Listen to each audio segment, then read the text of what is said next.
Keith and Sandra, during my research on paranormal happenings around this Scituate reservoir, I came across the unknown pasture. It's called that because for some reason animals, when they come here, they don't like to go near it. And a washwoman sometimes comes out and appears to people and disappears before their eyes. So how far does this go back, Nathan? Does this go back to the time when farmers actually used to bring their livestock to pasture and the animals would not enter here? I guess that's when because how old does the washwoman go back to? Well, I think this predates the advent of the Scituate reservoir, right?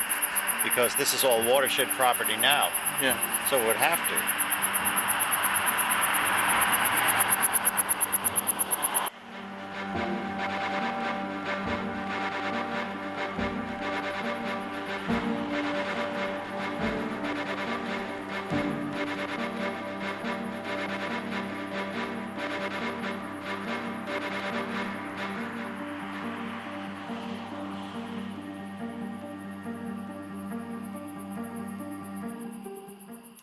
I see no sign of the washerwoman tonight.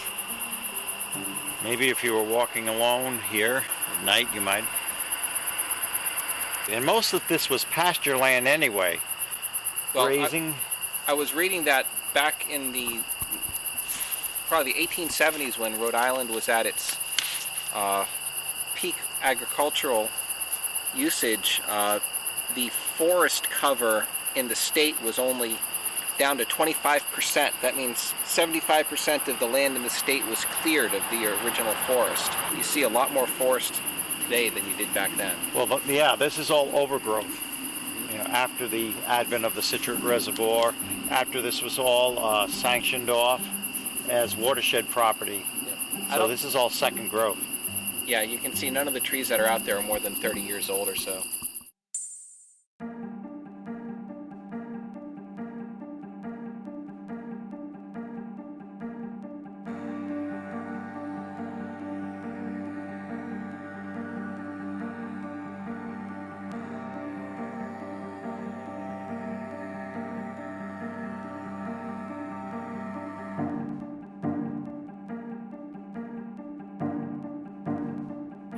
All right, well, let's go to our next location then. Sounds like a plan.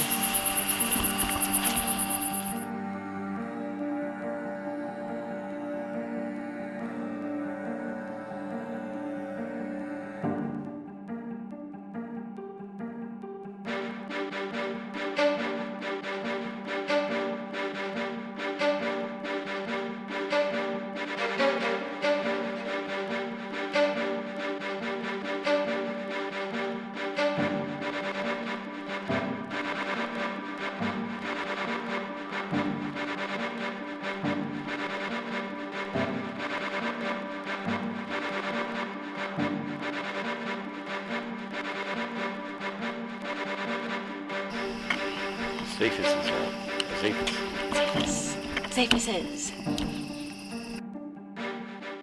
Tree is somewhere in here. Yeah. I'll show you. It's right there. Oh, see that okay. gnarled old trunk? Yeah. Going way up to the top.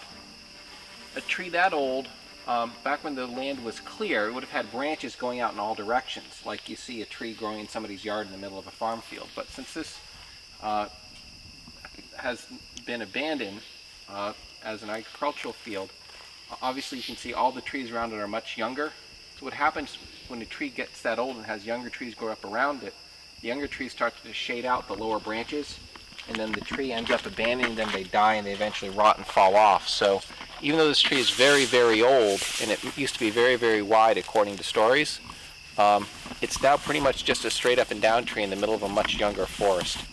But you can see how old it is from all the gnarls and bumps where it used to have branches, and even though it doesn't look like a tree you could hang somebody from now, I'm sure a couple hundred years ago it had plenty of suitable branches.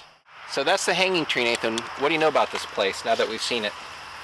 Well, that tree is about 400 years old, and as you said, it was much bigger in its heyday, and the younger settlers into this part of Scituate used it as a hanging tree for people who did bad things.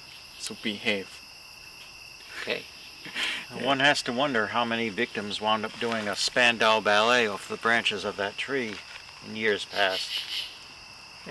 Exactly how many? I don't know. Countless. Countless.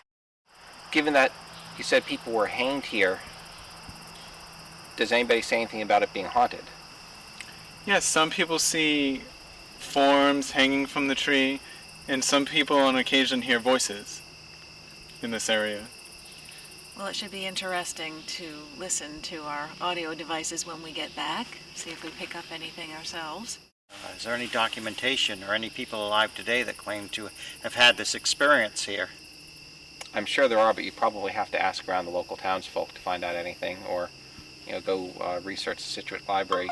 Keith, I think you said that they have extensive information on at least the reservoir, but I can't imagine that records of hanging would have been purged at any time. You could probably actually go and trace back and get names of people who were strung up here. But Probably as far could. as who's experienced it, you just have to hit the streets and see if anybody knows any stories. True. We'll have to ask around. Sounds like a library trip would also be in order. I wonder what era we're talking about, though. I mean, obviously pre-reservoir, but I mean, are we talking early America, colonial, or what? I don't know. Well, where do you suggest we go next for our exploration? I guess next on our list is the Ponagansett Falls. Good place.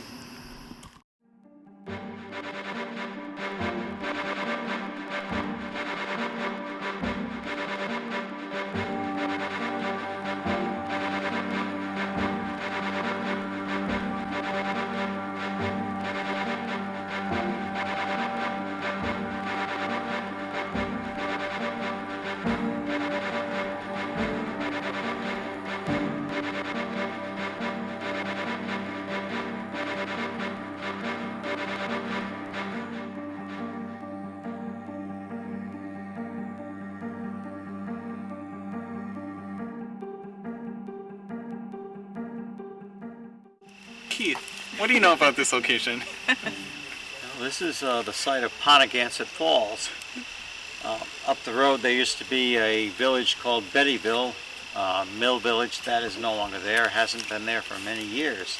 But in this area, people have reported strange phenomena such as the car controls will suddenly go haywire, the car will shut off, they won't be able to start it suddenly, almost like a magnetic pole, battery drains, compasses go haywire, and this has supposedly been the site of possible cult activity. All sorts of things go on here. Of course, it's a local romantic spot too, but a lot of energy around here, plus the falls.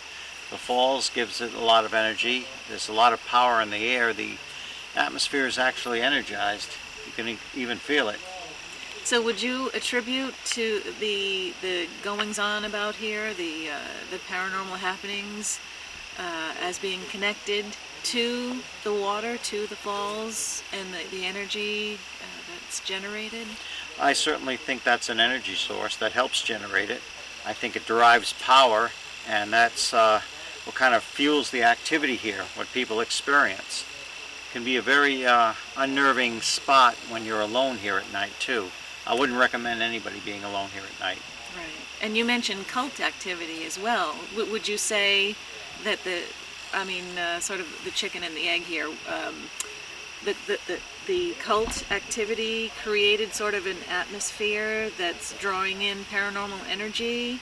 Or do you think that the cultists are drawn to this place because they know that there's energy here that they can utilize for their rituals? I think it's also the seclusion of the spot. It's way out in the middle of nowhere, way out in the woods here, very rural area, so I think it's the seclusion that draws people here, and sometimes possible cult activity too. Where better to go if they won't be discovered. I've known of some cult activity to take place here back many years ago, back in the 70s and 80s. I don't know about recently, that could still go on.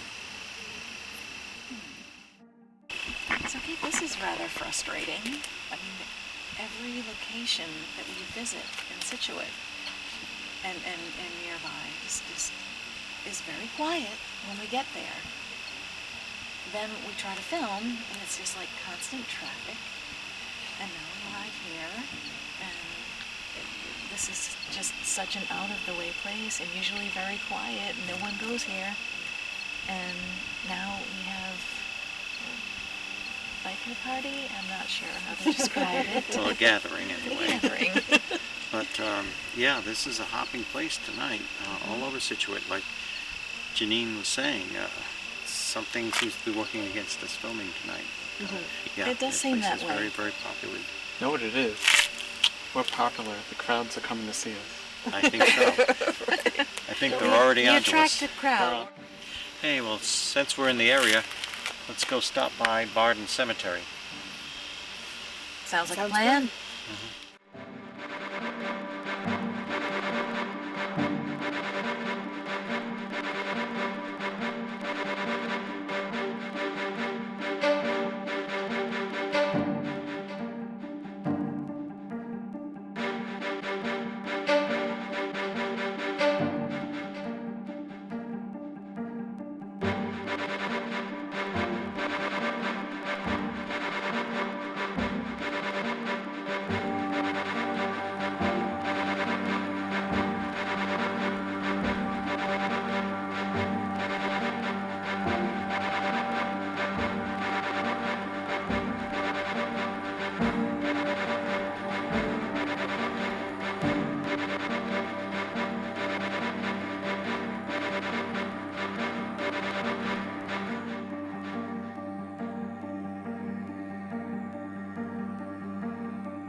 So here we are at the Barden Cemetery, Keith.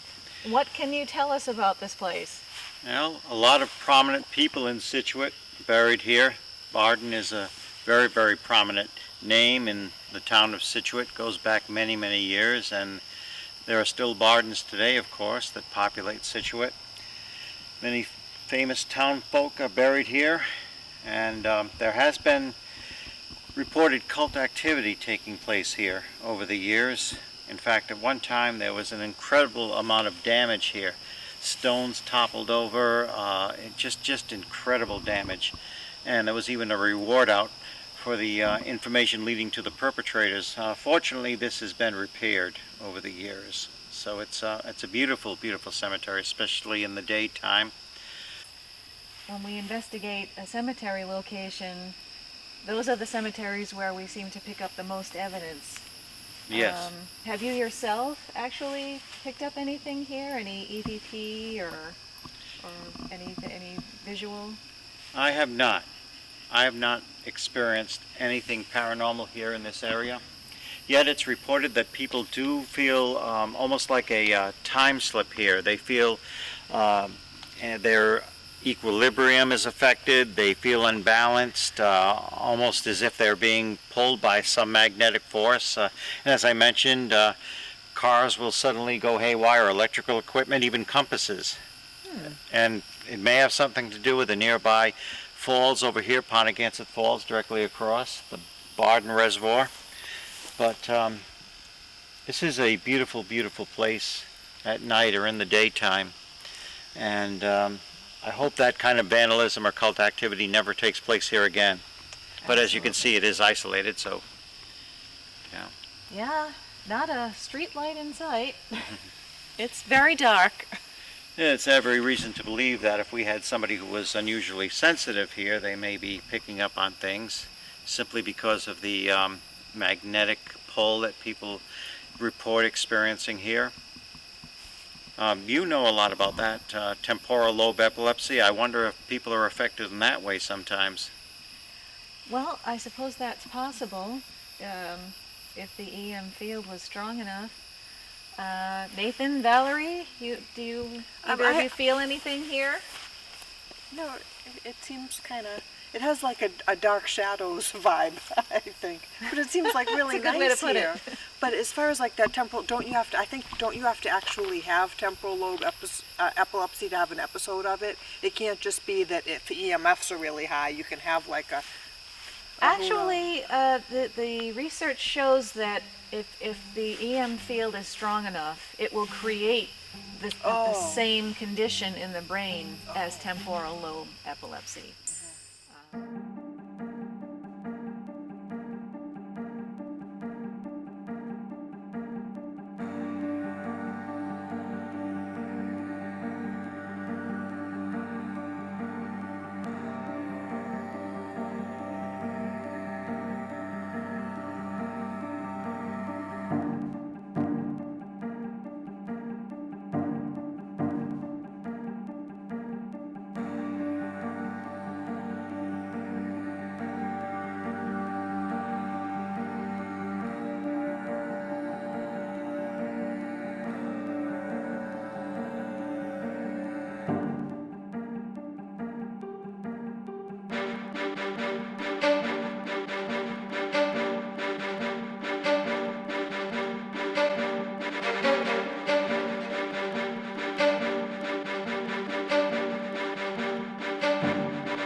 We're at the Rockland Cemetery in Clayville.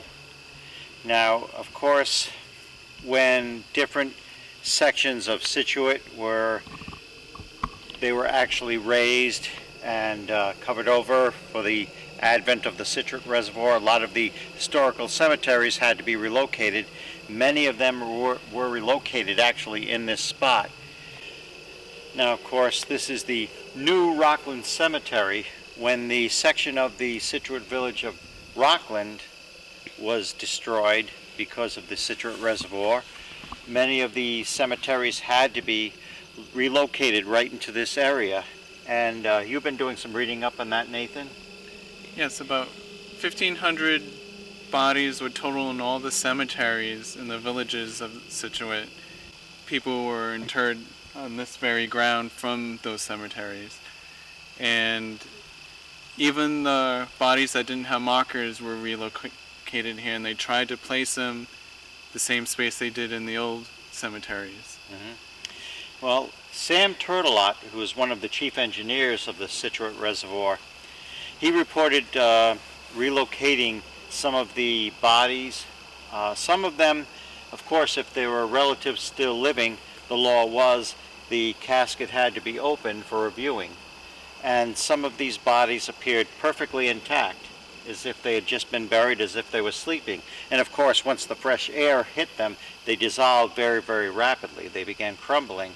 But it was an amazing sight, most horrific sight from what he reported.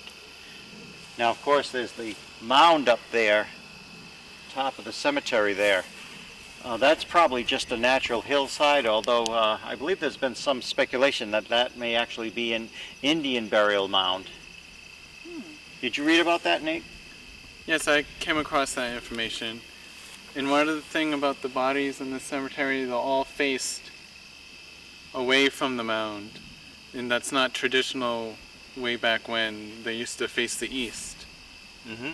Yes, because the Interesting. morning is the east, and the second coming is believed to be coming from the east, so people would meet their maker facing the east. So what is the significance of them facing opposite in this cemetery?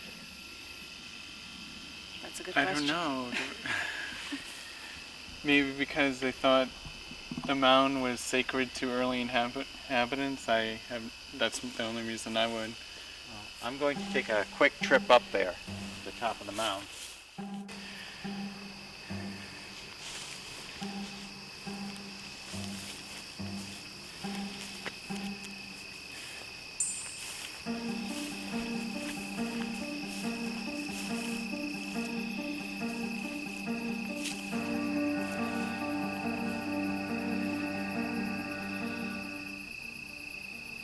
These headstones are so old they're just collapsed, broken apart. Some of the grass has actually grown over them. Many are intact, perfectly intact, despite their age.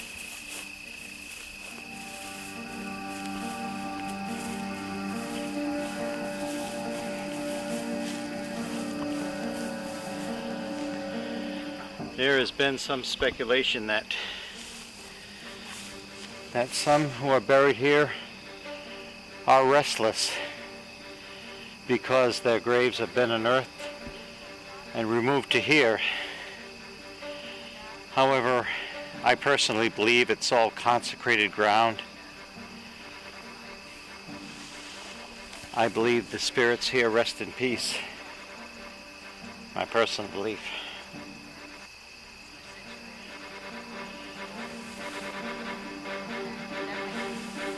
The day of the resurrection.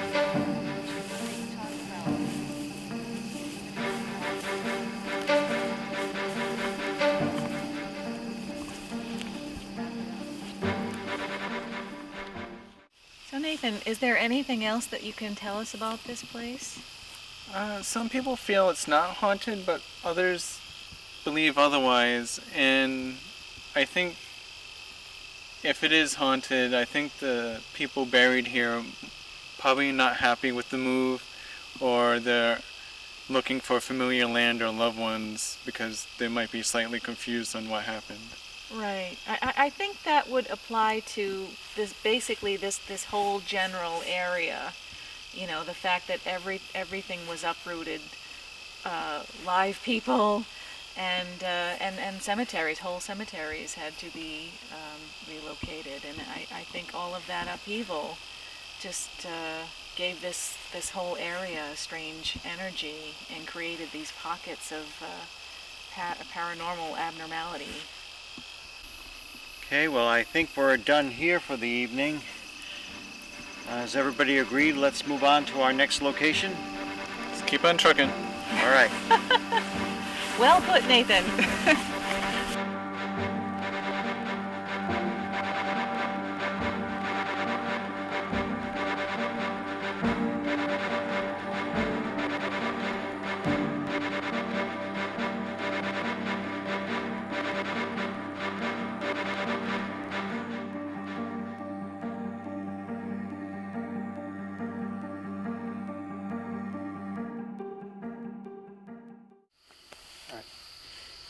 Keith, in Paranormal Realities 1, you talk about the spirit well. In fact, there's a whole chapter on it.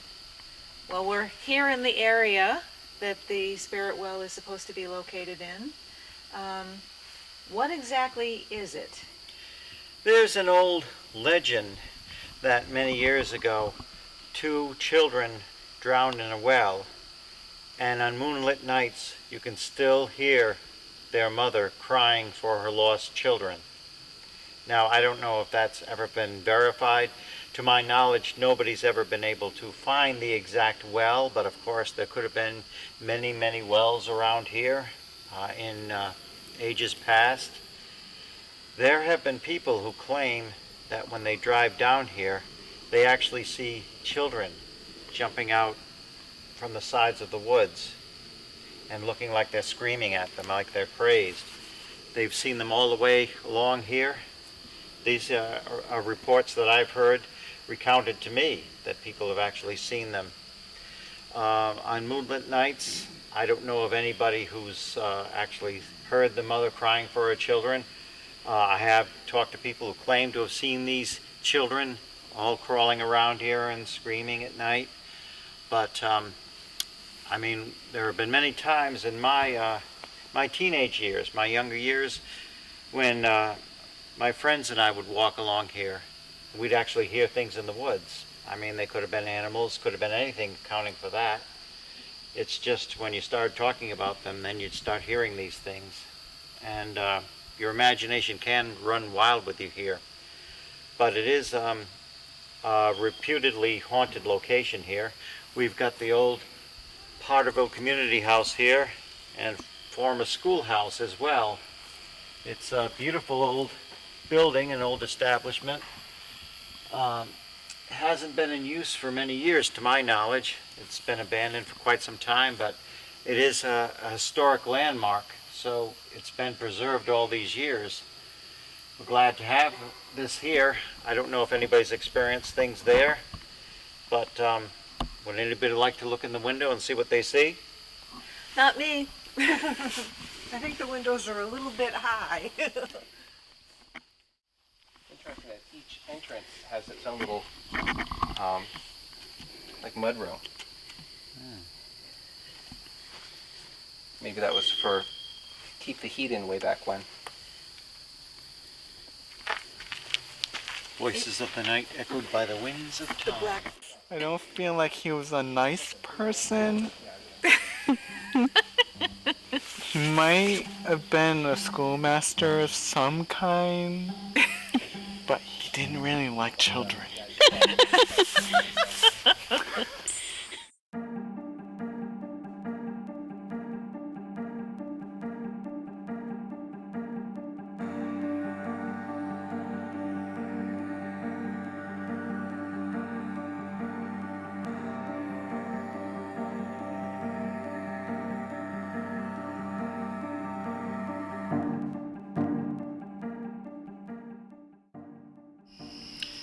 Well, it's certainly been an adventure tonight. And now that we've actually been to the places, I think we should do some more historic research on it. What do you say? Time Agreed. for the in-depth. Maybe a visit to the Scituate Public Library. I know historically, when these towns were obliterated, sections of the town of Scituate to put in the reservoir, people lost their homes that they lived in for generation after generation, and I know there was at least one suicide where somebody shot themselves rather than leave. And another one slit their throat. So at least two suicides that we know about. So we'll do some historic research to see what we come up with. Okay? There's more Okay. to the story. Until next time, good night, everyone.